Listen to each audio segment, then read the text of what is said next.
잠언은 솔로몬이 자기 자녀들을 가르치기 위해서 쓴 교훈적인 글이라고 그랬죠. 문학의 장르로 따지면 수필에 해당합니다. 그래서 이 잠언은 하나님이 주신 말씀을 자기 자녀들이 실제적으로 잘 지키게 하기 위해서 좀 더 구체적으로 이렇게 가르쳐 준 것이 잠언이다. 그래서 해설서와 같다, 그렇게 보시면 됩니다. 그래서 잠언은 그 시대 상황을 반영을 하고 있다 그랬죠. 그래서 자녀를 때려도 된다라고 잠언에 되어 있습니다. 그리고 가난한 자는 부끄럽다라고도 되어 있어요. 그게 왜 그러느냐? 원래 성경은 자녀를 사랑하라고 되어 있지 때리라고 되어 있지 않거든요. 그러니까 그 시대 상황에서 자녀를 훈육해도 된다고 되어 있고요. 또 그 시대 상황이 욕심부리고 향락을 취하다가 가난하게 된 사람들이 많이 있었어요. 그래서 가난한 자는 부끄러운 자다, 그런 말들이 들어가 있는 거예요. 그래서 이 잠언은 그 시대 상황을 이제 반영한, 그래서 하나님의 말씀을 좀 더 현실적으로 실존적으로 지킬 수 있게 한 해설서가 잠언이다, 그렇게 보시면 됩니다. 그래서 오늘날도 우리가 모세오경에 나오는 그런 율법은 너무 좀 현실감이 떨어지고, 또 산상보훈에 나오는 예수님 말씀도 현실감이 떨어진다면 이 잠언을 하루에 한 장씩 읽으면서 잠언의 내용을 가지고 실생활에 적용하면 말씀을 좀 더 쉽게 적용할 수 있다, 그런 말씀 드렸습니다. 그리고 이 잠언은 시간 순서대로 기록되어 있지 않다고 그랬죠. 우리가 창세기는 아담서부터 요셉까지가 창세기고, 출애굽기는 모세서부터 모세의 출애굽서부터 여호수아가 정복전쟁 끝내고 성막을 짓고 성막 위에 구름이 올라오는 것까지 끝이죠. 그런 식으로 성경은 대부분 다 시간 순서입니다. 마태복음도 족보서부터 예수님 승천까지 시간 순서 아닙니까? 근데 이제 이 잠언은 시간 순서가 아니고 주제별로 이렇게 다시 연구를 해서 이해를 해야 됩니다. 왜냐하면은 한 장에도 한 세 절 지나면 다른 얘기를 하거든요. 그래서 한 세 절 같은 얘기하고 또 그다음 다른 얘기하고 막 넘어갑니다. 그러니까 잠언을 어떤 내용을 시간 순서대로 보려고 하는 게 아니라 잠언에서 말하는 주제 중심으로 다시 재분류해야 된다. 그래서 제가 지난 시간에는 잠언에서 말하는 지혜, 잠언에서 말하는 부자에 대해서 제가 재분류해서 설명을 해드렸죠. 그래서 잠언은 저자는 네 사람이라 그랬어요. 솔로몬, 그다음에 아굴은 솔로몬 시대의 지혜자라고 그랬죠. 그리고 르무엘, 내 어머니, 르무엘은 솔로몬의 어린 시절 이름이라고 했습니다. 그다음에 어느 지혜자, 이 네 사람이 잠언을 썼어요. 근데 주로 솔로몬이 썼죠. 근데 이 잠언은 어떤 한 주제를 한 장에 쓰고 이런 게 아니고 한 장도 여러 주제의 얘기를 한 세 절에 걸쳐 가지고 딱딱딱딱 하고 넘어가기 때문에 이거를 설교하기가 참 어려워요. 그래서 잠언은 그냥 어떤 말씀을 한 구절 한 구절 딱 인용하기는 좋아도 내용의 맥락이나 연결성이 없기 때문에 설교하기가 쉽지가 않습니다. 그래서 잠언을 이해하려면 주제별로 잠언에 나오는 내용들을 다시 재분류할 필요가 있다. 그래서 우리가 지난 시간에는 잠언의 주제 중에 핵심적인 지혜와 부에 대해서 생각해 봤죠. 잠언에서의 지혜는 어떻게 한다? 어리석음과 대조하면서 잠언의 지혜를 설명하고 있다고 그랬죠. 지혜자와 어리석은 자의 가장 큰 핵심적인 차이가 뭐라고 그랬습니까? 말씀을 대하는 자세가 다르다 그랬죠. 지혜자는 말씀을 가까이 하고 어리석은 자는 말씀을 멀리 한다 그랬어요. 지혜자가 말씀을 가까이 하니까 바른 판단을 하고 부지런해지고 또 하나님의 축복을 받아서 끝이 좋다. 근데 어리석은 자는 말씀을 멀리 하니까 마귀가 틈을 타고 게을러지고 실수를 해서 끝이 안 좋다. 이게 잠언이 말하는 지혜자와 어리석은 자의 핵심이다라는 것입니다. 그래서 잠언에서는 지혜를 말씀과 연결시키고 있고 어리석은 자와의 대조의 관계를 통해서 설명하고 있다라고 지난 시간에 말씀을 드렸고요. 또 부자에 대해서 설명을 해드렸죠. 성경에서 우리는 부자를 별로 안 좋게 생각한다. 그렇게 생각을 했습니다. 근데 성경에서 이 부자라는 단어도 가치 중립적인 단어라 그랬죠. 부자는 좋을 수도 있고 나쁠 수도 있다 그랬어요.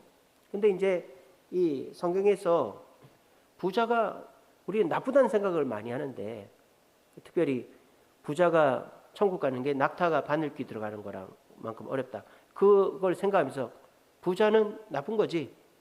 그렇게 생각하지만 구약 시대 때 하나님 앞에 신실하고 축복받은 사람은 다 부자였죠.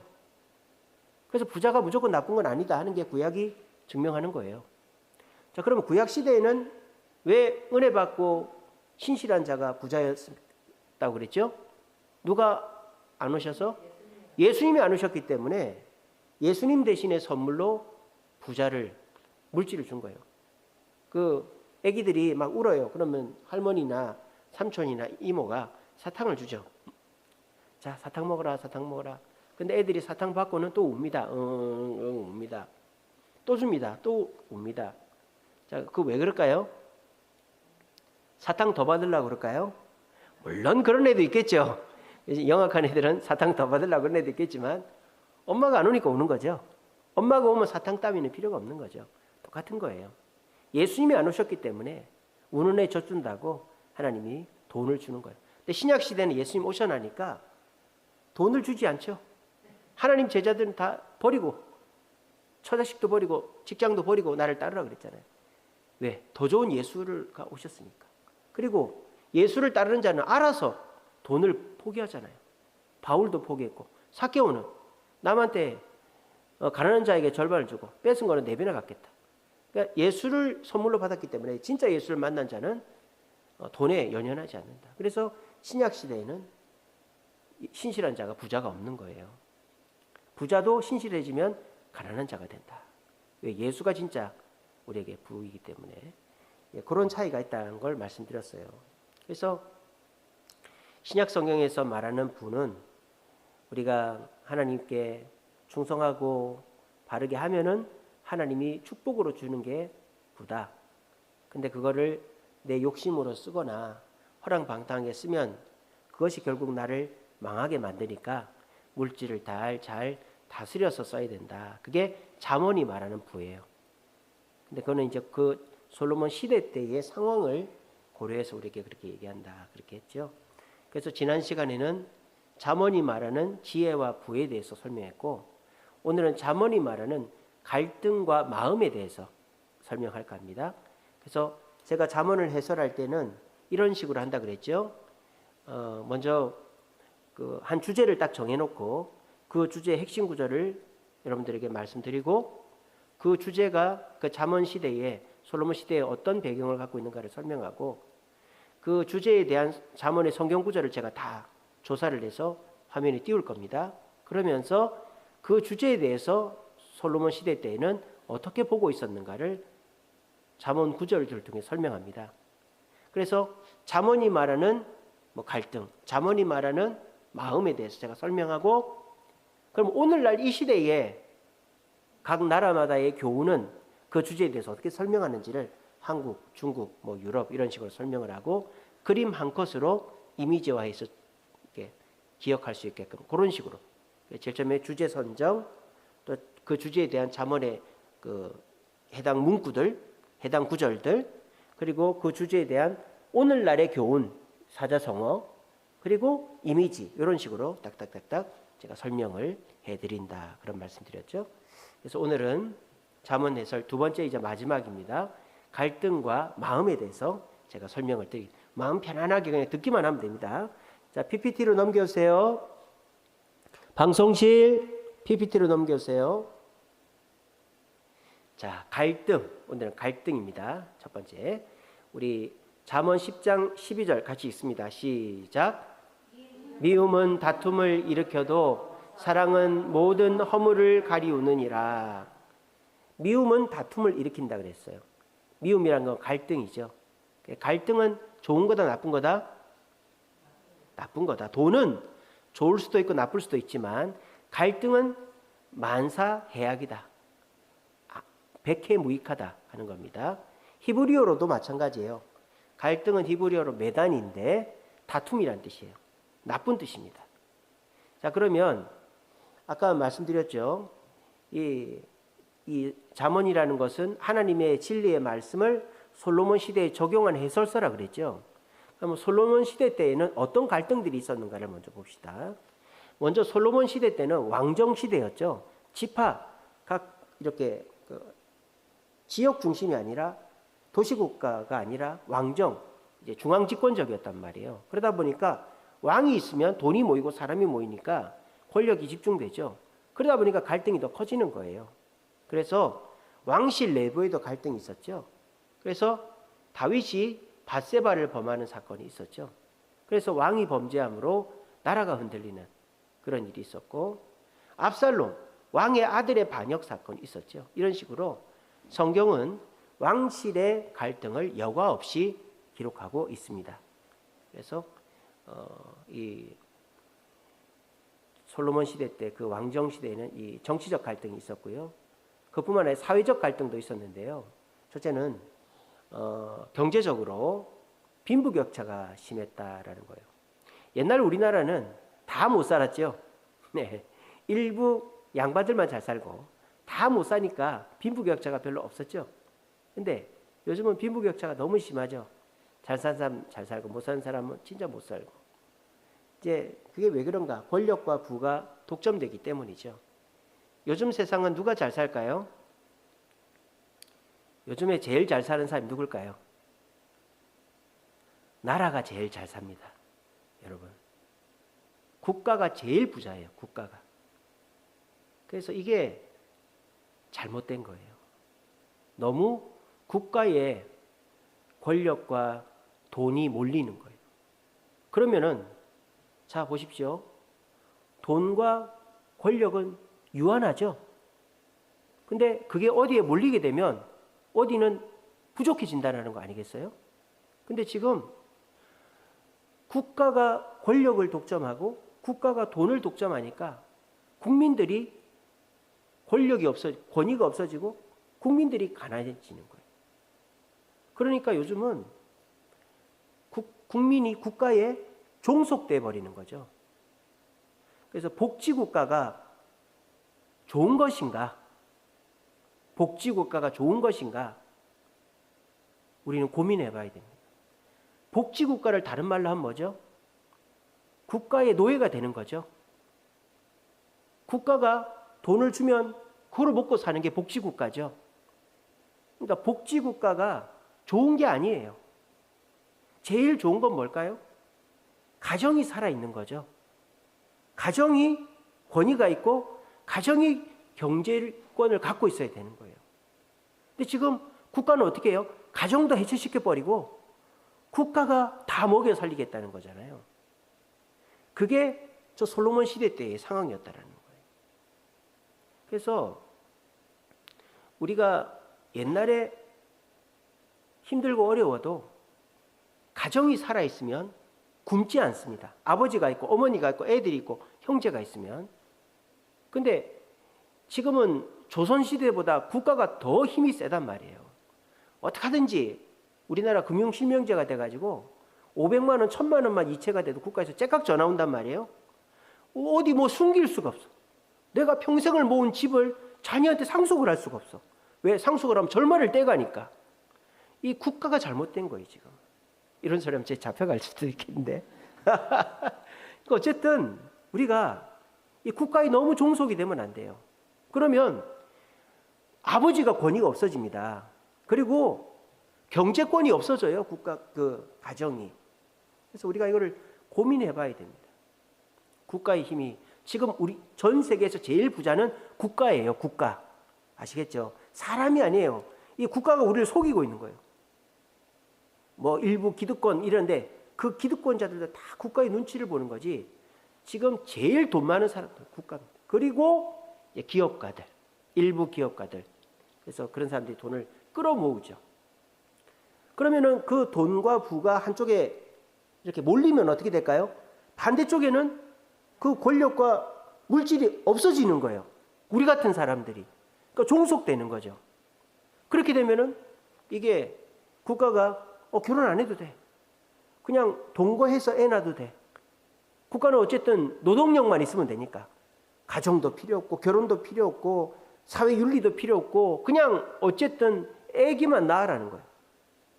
그게 이제 국가가 우리가 가지고 있는 그나마의 기본권들, 가정이라든지 자녀라든지 또는 뭐 부모 자식 간의 그런 정의 이런 것들을 깡그리 무시해버리는 상황으로 가고 있는 거예요.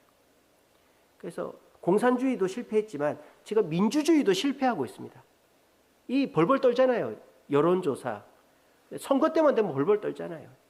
그러니까 이게 민주주의도 이제 한 100년, 지금 공산주의는 70년 만에 망했고 민주주의도 지금 한 100년 되니까 아니죠. 민주주의는 프랑스 혁명 때부터 하면 한 300년 됐나요?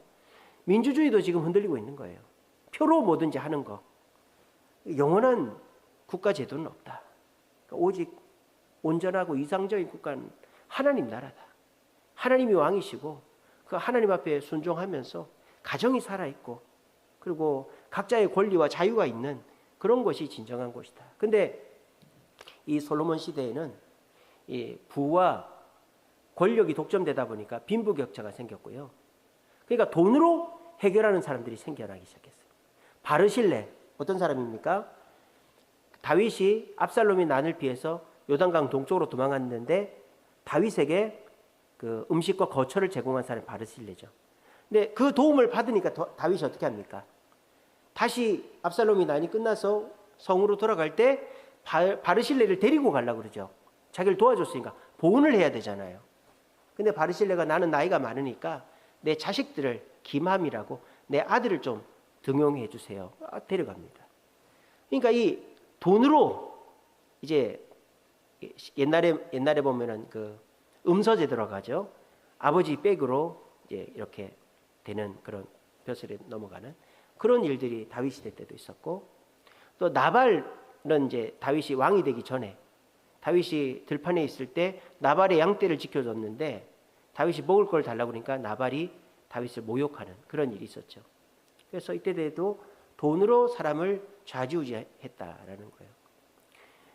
자, 그런데 이 솔로몬 시대 때에 가난하고 힘든 사람들에 대한 이 인식이 바뀌었어요. 옛날에는 가난한 사람은 무조건 불쌍한 사람이다 이랬는데 솔로몬 시대 때에는 가난한 사람은 지가 잘못해서 가난한 사람이 됐다. 이런 식으로 개인의 책임으로 전가합니다. 왜냐? 솔로몬 시대 때는 권력과 부가 집중되다 보니까 욕심을 부리다가 향락을 즐기다가 돈을 다 탕진하는 사람들이 생겼거든요. 그래서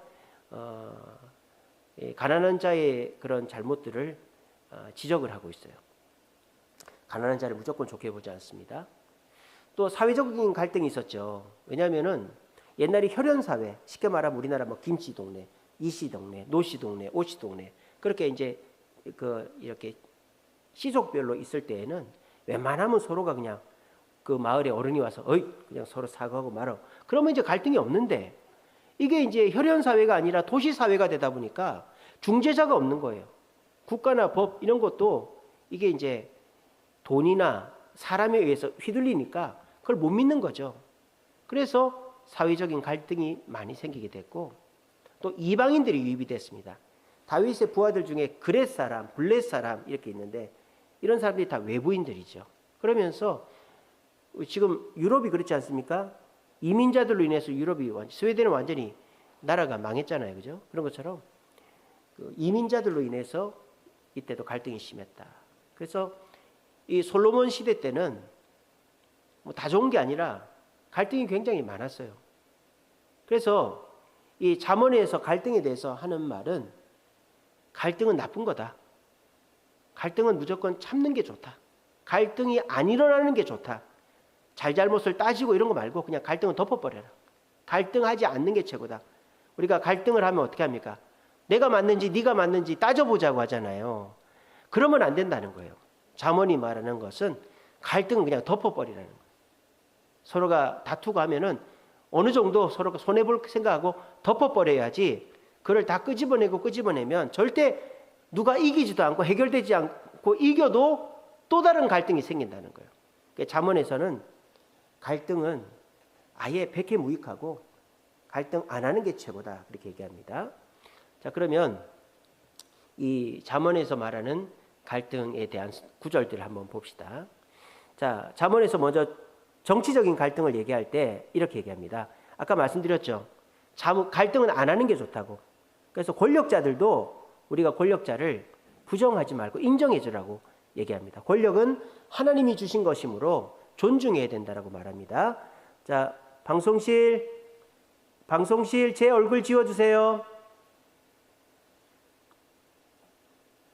방송실 제 얼굴 지워주세요.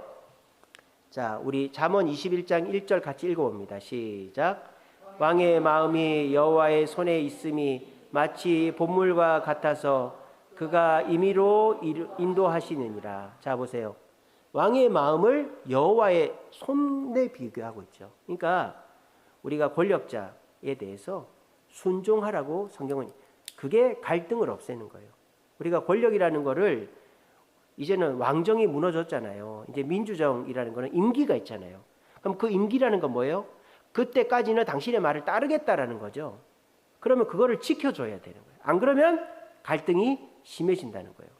지금 중동이나 저기 북아프리카가 엄청 시끄러워. 우리가 여행 금지 국가죠. 중동이나 북아프리카, 이집트 같은 경우에. 왜 그렇게 됐습니까? 예전에 이집트나 북아프리카는 다 독재 국가였어요. 독재 국가였어도 질서가 있었기 때문에 어느 정도의 기본적인 삶은 유지가 됐단 말입니다. 근데 사람들이 독재가 싫다고 이렇게 막 데모를 해가지고 독재자들을 몰아냈는데, 그래서 다 잘 살게 됐느냐? 다 망하게 된 거예요. 더 못 살게 된 거죠. 오히려 막 그 갱들이라든지 파벌, 군벌들이 나타나서 일반인들이 더 불쌍해지는 거예요. 차라리 독재자가 있을 때가 나은 거예요. 이게 뭐예요? 갈등이 없는 게 낫다라는 거예요. 독재가 좋다라는 게 아니고 갈등이 없는 게 독재보다 더 낫다라는 거예요. 아시겠죠? 그러니까 우리가 권력자가 100% 온전한 권력자가 없죠. 근데 어쨌든 우리가 권력을 줬으면 그 기간은 보장을 해줘야 된다. 그리고 그 권력자가 나쁘더라도 자꾸 끄집어내리면 갈등만 커진다. 그러면 어떻게 될까요? 오히려 권력자가 다스릴 때보다 더 못해진다는 거예요. 이게 잠언이 말하는 거예요. 잠언은 갈등을 드러내서 싸우라는 게 아니고 갈등 안 하는 게 최고다. 덮어버려라. 권력자를 하나님으로 대하고 그냥 인정해 주라는 거예요. 그 기간 동안은. 자, 그 다음 2번. 권력자는 그럼 어떻게 되냐? 백성들은 권력자를 그 기간 동안 인정해 줘야 되고, 권력자는 바르게 해야 된다. 공정하게 재판하고 죄를 미워하고 상거래 질서를 세워야 된다. 자, 20장 8절 읽습니다. 시작. 심판자리에 앉은 왕은 그의 눈으로 모든 악을 흩어지게 하느니라. 왕은 공정하게 재판하는 거예요. 악을 흩어버리라는 거죠. 잠언 16장 12절 읽습니다. 시작. 악을 행하는 것은 왕들이 미워할 바니 공의가 보좌를 굳게 한다.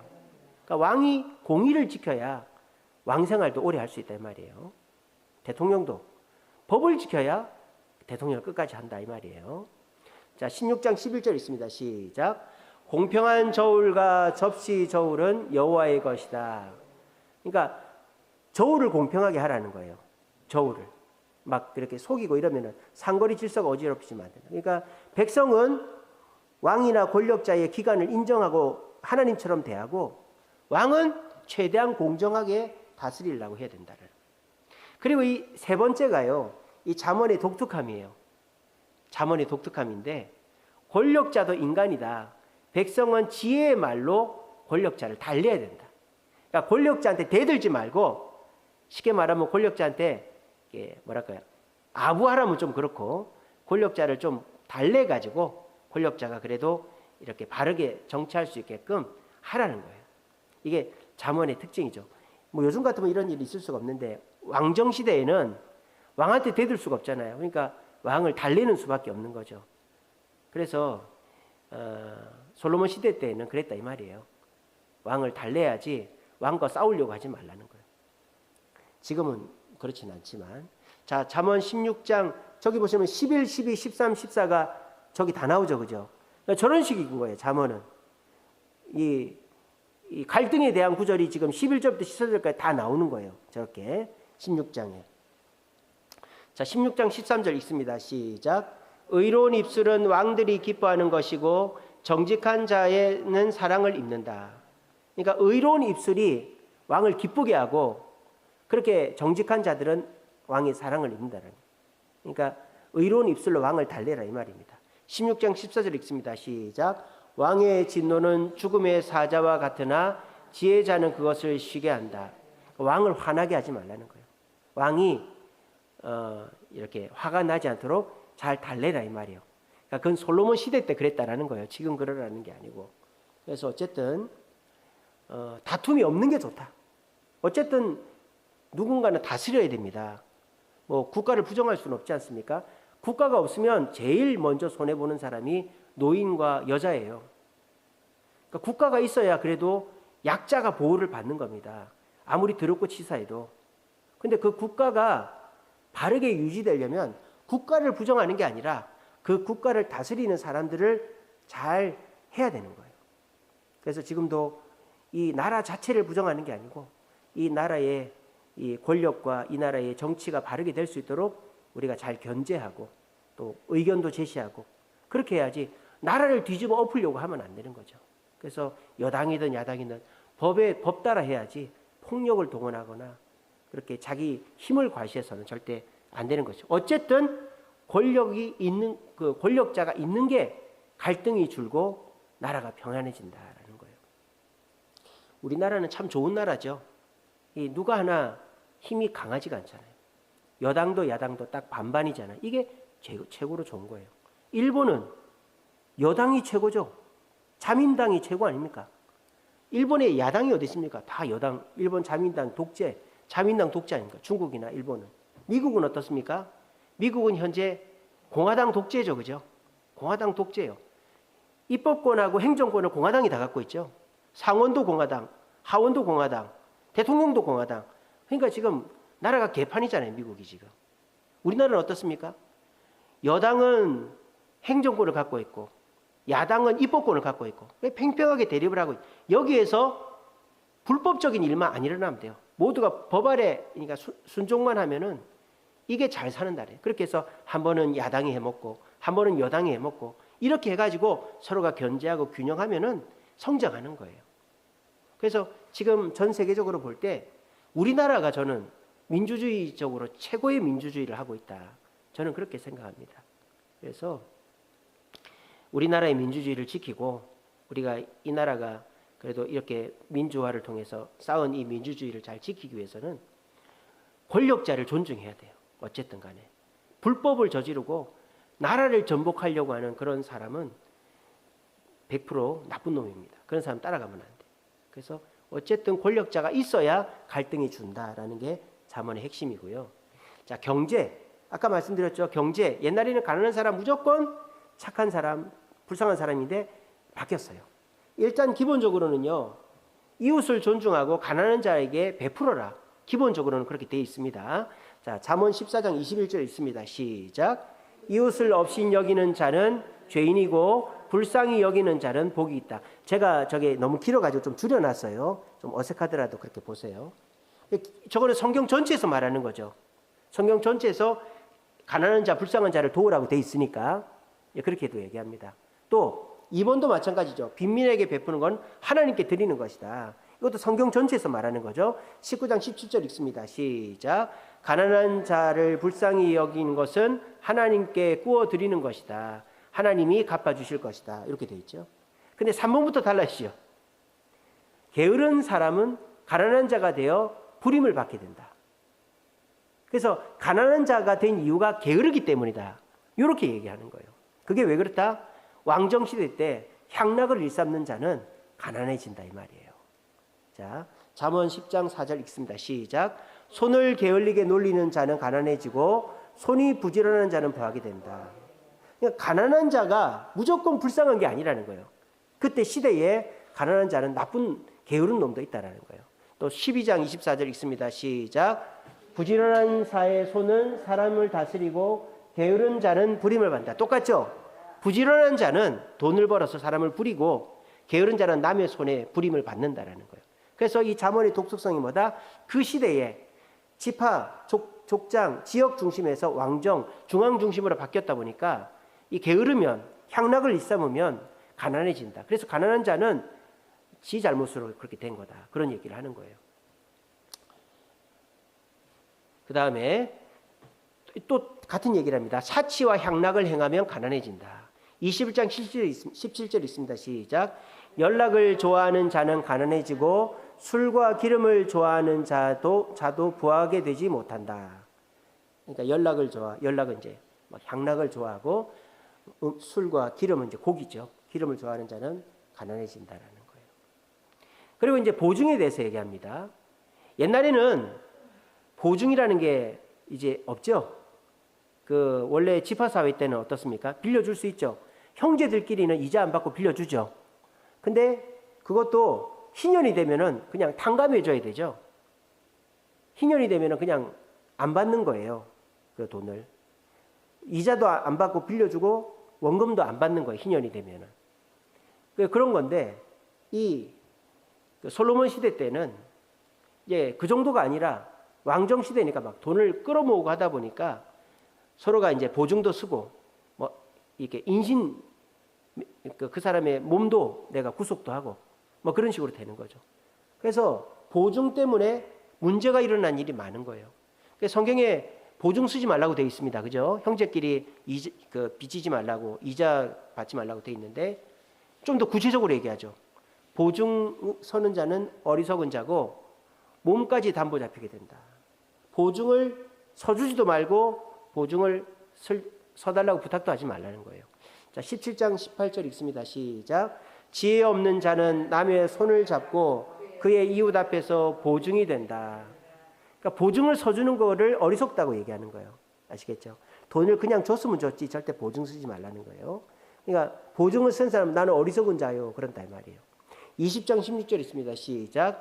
외인들을 위하여 보증 선 자는 그의 몸을 볼모로 잡는다. 그래서 특별히 그때 당시에는 외부인들이 많다 그랬죠. 외부인들 왜 보증 쓰지 마라. 절대 보증 쓰지 마라. 부모 형제 지간에도 서로 보증 쓰지 마라. 주면 좋지 보증 쓰지 마라 하는 겁니다.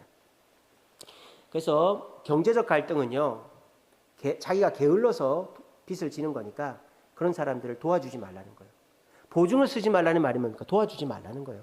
게으른 자는 특별히 향락을 일삼고 욕심 부리다가 게을러진 자는 내버려 두라는 거예요. 내버려 두라는 거예요. 그게 자기 벌이다라는 거예요. 괜히 도와주려고 보증 쓰면 갈등만 생긴다 하는 겁니다. 또 잠언에서 말하는 사회적 갈등을 어떻게 해결하는가? 사람을 잘 사귀라는 거예요. 사람을 많이 사귀지 말고 한 사람이라도 제대로 사귀면 된다. 그렇게 얘기합니다. 먼저 진정한 친구가 형제보다 가깝다라고 얘기합니다. 18장 24절 시작. 많은 친구로는 해를 당하지만 어떤 친구는 형제보다 친밀하다. 무슨 말입니까? 좋은 친구 한 사람이면 족하다 이 말이에요. 그리고 돈이나 인기가 아닌 올바른 친구가 되어줘라. 12장 26절 있습니다. 시작. 의인은 그 이웃의 인도자가 되나 악인의 소행은 자신을 미혹한다. 그러니까 의인을 사귀라 이 말이죠. 그리고 옳지 못한 사람은 나를 밟는다. 망하게 한다. 옳지 못한 사람 사귀지 마라. 11장 9절 있습니다. 시작. 악인은 입으로 그의 이웃을 망하게 하나 의인은 그의 지식으로 구원한다. 그래서 정리하면은 여러 사람 많이 사귀지 말고 정직하고 의로운 한 사람이면 족하다. 그래서 사람 때문에 망하는 일이 생기니까 사람을 많이 사귀지 마라. 그런 뜻이에요. 지혜로운 권면이죠. 그죠?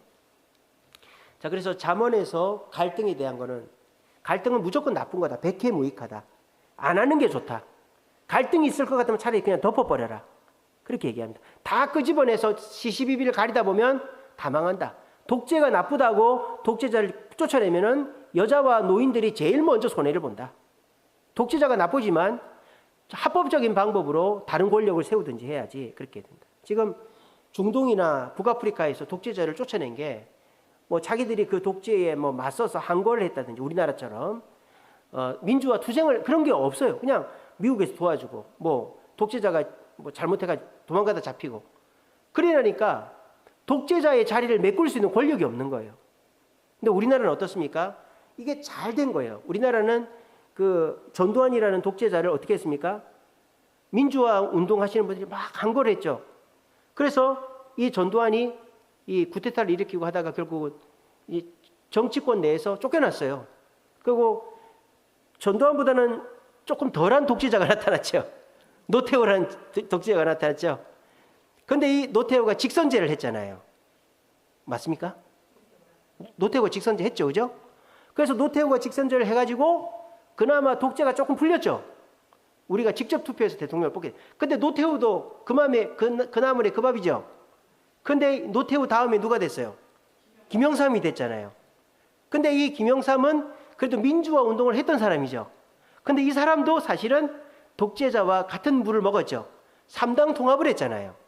그래가지고 이 김영삼도 사실은 독재자의 우리 김대중 대통령처럼 완전히 독재와는 상관이 없는 사람은 아니지만은 그래도 조금 독재와 거리가 있는 사람이죠. 그리고 이 김영삼 대통령이 뭐 했습니까? 금융실명제를 했잖아요. 그리고 하나회를 없앴죠. 이게 큰일을 한 거예요. 하나회가 쿠데타를 일으킨 거 아닙니까? 김영삼 대통령이 잘한 건 그 두 개예요. 금융실명제하고 하나회를 없앤 거. 근데 이제 그 다음에 어떻게 합니까? 또 이 투쟁을 한 분들이 권력을 잡아서 김대중 정부가 들어선 거죠. 그리고 그 김대중 정부가 잘한 게 뭐예요? IMF를 극복을 했잖아요. 그리고 노령연금보험을 시작을 했죠. 그죠? 국민복지의 시대가 열린 거죠. 그죠? 그런 식으로 우리는 독재자가 무너지고 그 독재자 세력이 한꺼번에 끝난 게 아니고 민주화 세력이 힘을 키워가지고 정권을 잡을 때까지 시간이 그래도 있었단 말이에요. 그러면서 민주화 세력이 정권을 잘 잡은 거죠. 그게 이제 제가 볼 때는 김영삼 대통령은 뭐 좀 죄송하지만은 그분은 완전한 민주화 대통령이라고 볼 수는 없고 김대중 대통령서부터 이제 민주화 대통령이라고 볼 수 있는 거죠. 그리고 이제 노무현 대통령이 이제 완전히 서민 중심적인 대통령이 됐고 그리고 이제 또 그동안에 이제 이 우리나라의 주류였던 이 독재 세력이라고 하고 좀 그렇고 이 여당 세력이 계속 이제 마이너스가 되어 왔잖아요. 그래서 이제 권력을 또 한번 잡죠. 누굽니까? 이명박 대통령 때. 그리고 노무현 다음에 이명박 맞습니까? 그리고 박근혜가 바로 잡습니까? 근데 이 박근혜 대통령 때 한 번 또 탄핵을 당하죠. 그리고 우리 누구죠? 문재인 대통령이 됐다가 또 문재인 대통령이 이제 그만두고 윤석열 대통령이 됐는데 이 윤석열 대통령이 또 이제 잘 못하니까 지금 이제 나라가 시끄러운 거죠. 그러니까 우리나라는 북아프리카나 중동처럼 뭐가 한꺼번에 없어지는 게 아니라 서서히 없어지면서 그 다음 권력을 잡을 수 있는 사람이 준비가 된 거예요. 그러니까 나라가 이게 균형이 맞춰진 거죠. 그래서 우리나라가 참 민주주의적으로 참 전 세계 유례가 없는 나라다. 미국보다 더 훌륭하다. 저는 그렇게 생각합니다. 그래서 갈등이 없는 게 최고예요. 갈등이. 뭐 시시비비를 가리려고 드러내는 거는 어리석은 일입니다. 오늘 이거 하다 보니까 오늘 요거만 해야 되겠네요. 네, 더는 못할 것 같습니다. 여기까지만 하겠습니다. 그래서 여러분 갈등이 없는 게 최고예요. 아시겠죠? 지금도 윤석열 대통령이 잘못했죠. 근데 헌법재판소에서 결정을 내리면 우리는 거기에 따라야 됩니다. 윤석열 대통령 계속해. 그러면 2년 동안 하는 거고 우리는 그 동안 지켜보는 거고 그냥 그만둔다 그러면은 새로 대통령 뽑으면 돼요. 아시겠죠? 근데 뭐 윤석열 무조건 물러가야 되고 또 무조건 누가 돼야 되고 그렇게 하면 안 되는 거예요. 아시겠죠? 우리 교회는. 그러니까 철저하게 법 아래서 모두가 움직이게끔 해야지 갈등을 네가 잘했니 내가 잘했니 보자. 다 드러내면 다 같이 망하는 거예요. 우리나라는 망해버리는 거예요. 그러면 제일 먼저 손해보는 사람이 저와 여러분들 서민들이 부자들은 절대 손해 안 봅니다. 부자들은 살궁리 다 하고 돈 있으면요 경호원들 쓰고요. 지금 저기 중동이나 아프리카나 동남아시아 가보시죠. 부자들은 뭐 아무 걱정이 없어요. 부자들은 긴팔 입고 코트 입고 다닙니다. 왜? 자기 차에 에어컨 빵빵하게 틀어놓고 들어가는 데마다 에어컨 빵빵하거든요. 부자들은 긴팔에 와이셔츠 긴 거 입고 다닙니다. 가난한 사람만 반팔 반바지 입고 다녀요. 여러분 권력자가 없어지면은 나라가 혼란스러워지면 저와 여러분들이 제일 고생하는 거예요. 노인과 여자들이 제일 불쌍한 거예요. 독재자라도 권력이 있는 게 낫습니다. 그리고 권력자가 한꺼번에 없어지면 그 나라는 개판되는 거예요. 그래서 권력이 없어지려면 그 권력을 대체할 수 있는 세력이 있어야 되는 거예요. 그래서 그런 흐름이 우리나라가 제일 잘했다 하는 거고, 어쨌든 지금도 이게 너무 사람들이 이게 뭐랄까요, 감정이 격해져 가지고 그냥 자기 편이 나쁜 짓을 해도 우리 편이니까 괜찮아. 상대편은 나쁜 짓 안 해도 무조건 찍어내리고. 그게 정상적인 사회입니까? 그런 생각을 하면 안 되겠죠. 그러니까 서로가 정상적으로 평가하고 견제하고 경쟁해야 되는 거죠. 여러분들 절대 뉴스라든지 유튜브라든지 그런 막 선동적인 말에 놀아나지 마시고 중심을 딱 가지고, 오늘 이 잠언에서 말하는 갈등의 해결 방안, 이 잠언이 말하는 이것이 오늘 이 대한민국 사회에 정말 중요한 교훈입니다. 권력자는 있는 게 나아요. 없으면 노인이나 여자가 제일 고생합니다. 독재자라도 권력자가 있는 게 낫습니다. 왜? 그 권력은 하나님이 주시는 거기 때문에. 그리고 그 권력이 제대로 역할을 감당하도록 우리는 지혜롭게 자꾸 얘기를 하고 시간이 걸리더라도 지혜롭게 해야 되는 거예요. 아시겠죠? 자, 그러면은 이 잠언에서는 이렇게 얘기하는데, 우리 교훈, 우리 이제 나라마다 이런 어떤 뭡니까? 그 속담에는 뭐라고 되는지 봅시다. 한국 속담 읽어봅시다. 시작. 비 온 뒤에 땅이 굳어진다. 자, 우리나라는 갈등이 많은 나라였죠. 근데 우리나라의 갈등은 내부적인 갈등이 아니었죠. 우리나라 사람들은요, 서로 잘 먹고 잘 살고, 서로가 우리나라 사람끼리 있으면 싸울 일이 없어요. 그죠?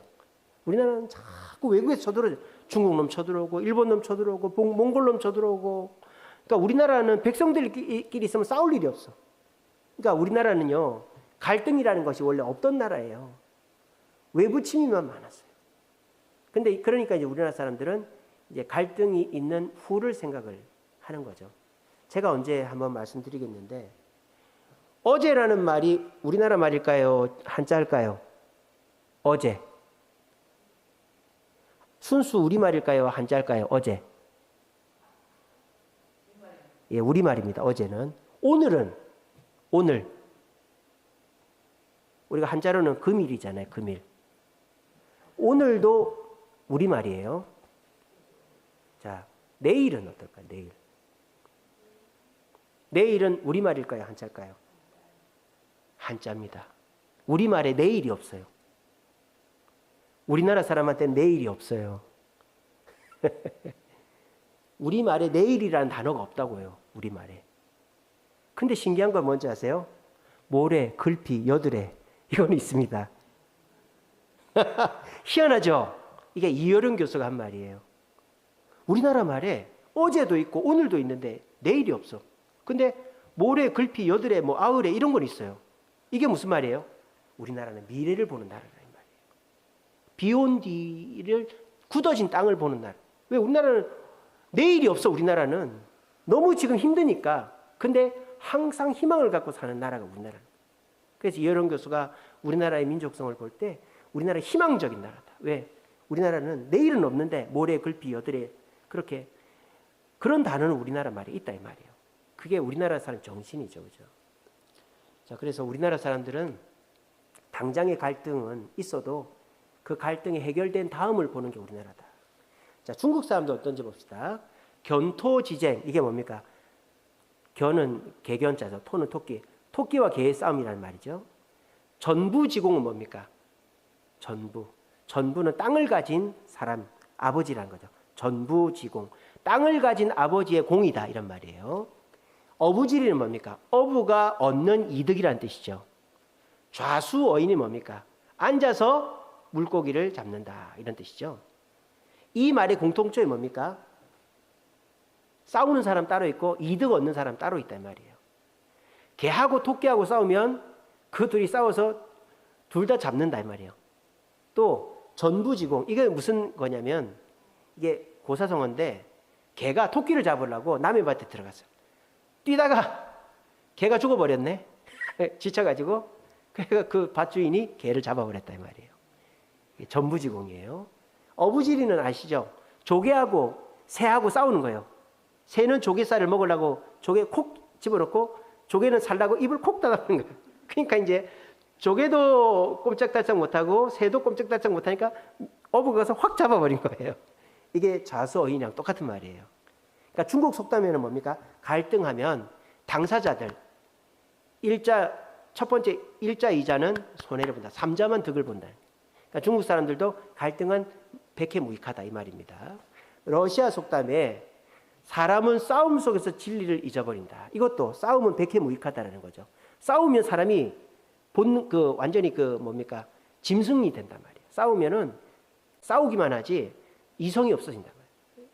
일본 사람들 다투는 것은 둘 다 구덩이를 파놓고 기다리는 것 같다. 둘 다 망한다. 그래서 우리나라만 내부적인 갈등이라는 말이 없죠, 그죠? 왜 우리나라는 내부적으로 싸울 일이 없어? 다 가난하고 맨날 뺏기니까.